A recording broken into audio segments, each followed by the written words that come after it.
Good morning, or good afternoon, or good evening, whichever you're watching this video. I'm recording this in the evening. Today, we're talking about the Neewer Vision 4 Studio Location Light. Studio and Location Light. I'm also recording this video on my iPhone using the backward-facing camera. I'll get more into the why in a little bit. This is the Neewer Vision 4. This is a battery-powered 300-watt location strobe, or studio strobe if you want to use it in the studio. This is considered an entry-level flash, largely because of its price tag. You can pick one of these up for between $250 and $270, brand new in the box. However, a quick check of the Neewer website does not list this light anymore. I don't know if that means that they don't make it or offer it anymore. The only Vision product on there I see is the Vision 5. However, they do still offer the flash bulbs and the batteries. So if you're going to grab one of these, I would strongly suggest picking one of those up, because you can still find these flashes brand new all day long on Amazon.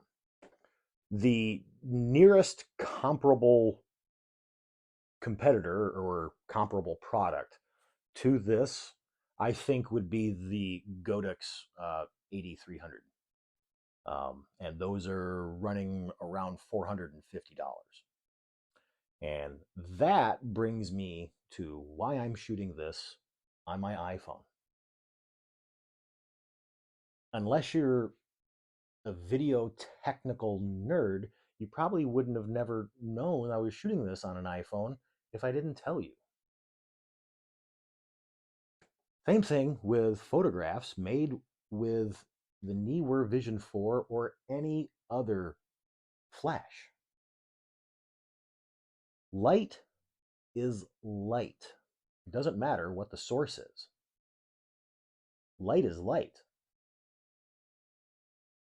A photographer or artist, and artists are photographers, shouldn't be getting wrapped around the axle over the technical aspects of anything. What an artist should really be worrying about is the end result. You work through your process, you create the image. The technical stuff doesn't really matter. Light is light. This 300-watt strobe, purchased for $250, will produce 300 watts of light, as will the Godox 8300 Pro for $450. That is not to say that the Godox isn't a better product than this. It's to say that they both are capable of producing the same power of light. If you're going to dump cash into something, spend it on the modifier. Buy high quality modifiers to modify your light. Because like I said, light is light. To further illustrate this point, one of these photographs was created using the Neewer Vision 4. The other was created using a $2,000 Broncolor. And I am betting dollars to donuts that you can't tell which is which. Now, the Godox is immeasurably more flexible than this. It has 2 full stops of range over this. Rather, from full power, this will go down to 1/64th, whereas the Godox will go down to 1/256th.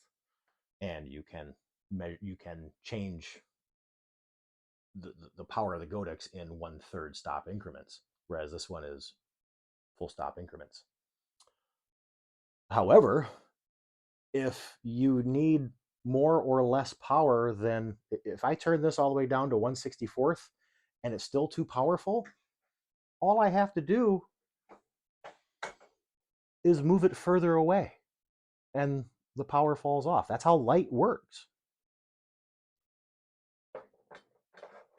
So that's basically my big spiel of why would I spend less on something like this.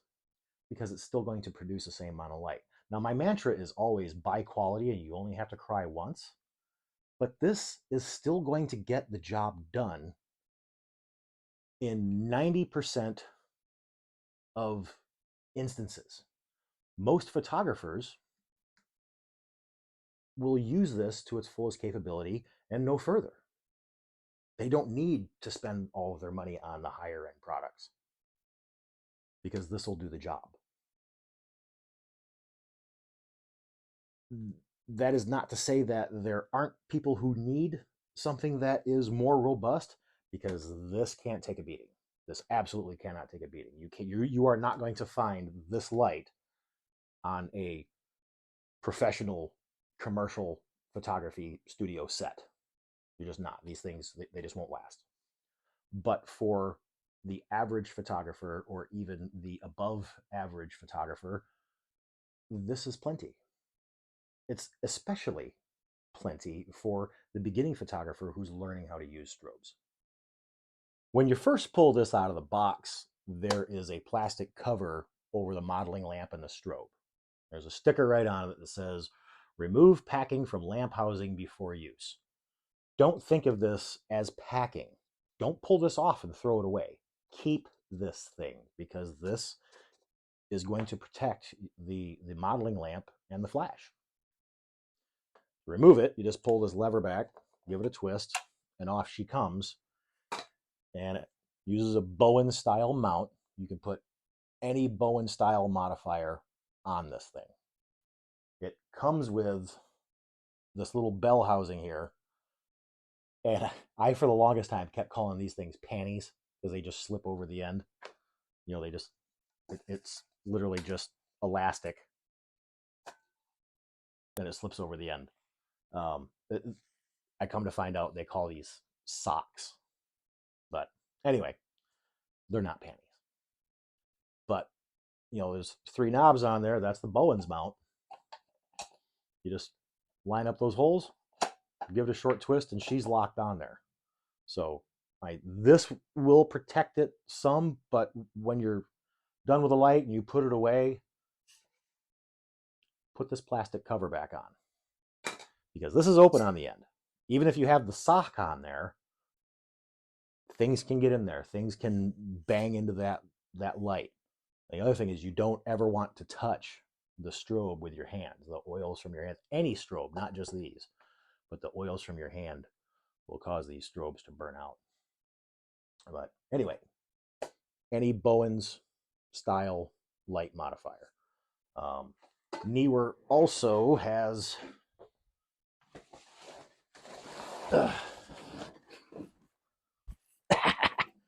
these big old soft boxes. Not big old, they're average size soft box.